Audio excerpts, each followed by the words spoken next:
Hi, Pastor Murphy here. Let's slow down and lean into one of Jesus' most penetrating stories about prayer. This isn't a parable meant to entertain, it's one meant to expose gently and clearly.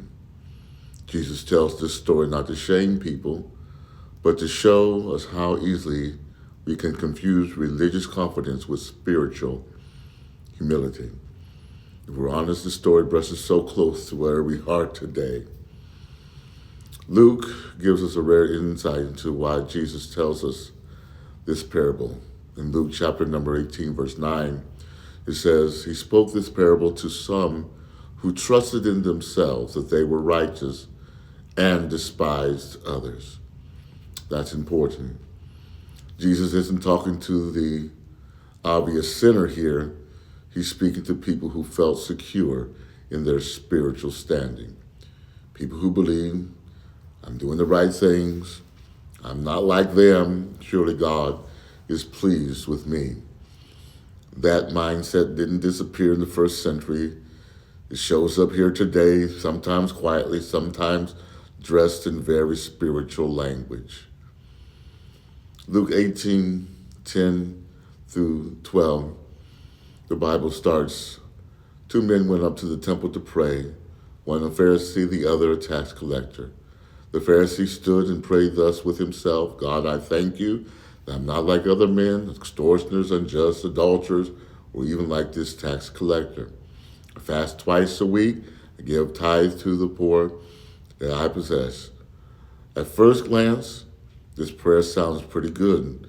He thanks God, he avoids obvious sin, disciplines himself spiritually. But notice what's missing. There's no confession, no dependence, no gratitude for grace. And notice what's present.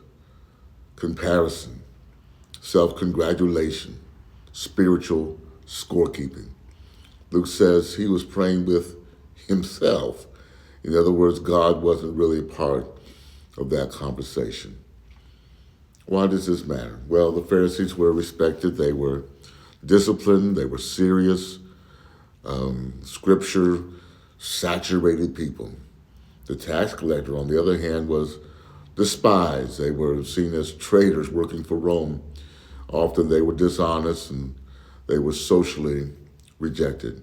So when Jesus sets these two men side by side, his audience already knows what they expect God to favor. And that's exactly why Jesus tells the story. Let's talk about the tax collector. Verse 13. And the tax collector, standing afar off, would not even lift up his eyes to heaven, but beat his breast, saying, God, be merciful to me, a sinner. This man doesn't move forward. He doesn't posture. He doesn't explain himself. He doesn't say, God, I had it rough in my life. Or God, I'm better than I used to be. 7 simple words in English. God, be merciful to me, a sinner. That's not eloquence, but that is honesty. The word merciful here is a powerful word. It carries the ideal of atonement of sins that are being covered. This man knows he has nothing to offer God except his need. That, Jesus says, is exactly the posture that God honors. Verse 14, what does Jesus say about it? I tell you, this man went down to his house justified rather than the other. For everyone who exalts himself will be humbled, and he who humbles himself will be exalted. That sentence would have stunned the original audience. The wrong man wins. The wrong prayer is answered. The wrong example is justified. Or so they thought.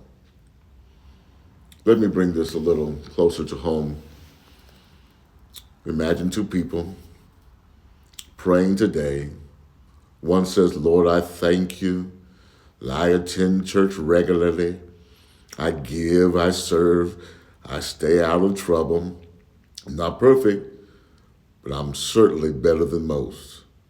The other simply says, Lord, I need you. I'm struggling. Please forgive me. Please change me. One prayer sounds confident, the other sounds needy. But Jesus says need is the doorway to grace. Here's the quiet danger for long-time believers. The longer we walk with God, the easier it is to forget that we're still standing on grace. We stop confessing, we start comparing, we shift from gratitude to evaluation, and prayer slowly becomes performance. Let me ask you something. You don't have to answer it now or out loud. When you pray, do you try to explain yourself why you're right or admitting where you're wrong? Do you rehearse your virtues or do you rely on God's grace? Let that sink in for a moment. Jesus is teaching us something unmistakable. God resists pride, even religious pride. God responds to humility, even imperfect humility. Justification comes through mercy, not through merit.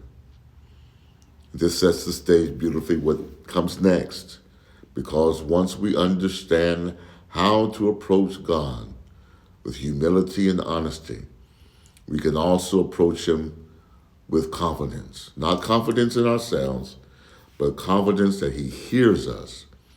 That assurance is exactly where we'll turn next. God bless you. We'll see you next time.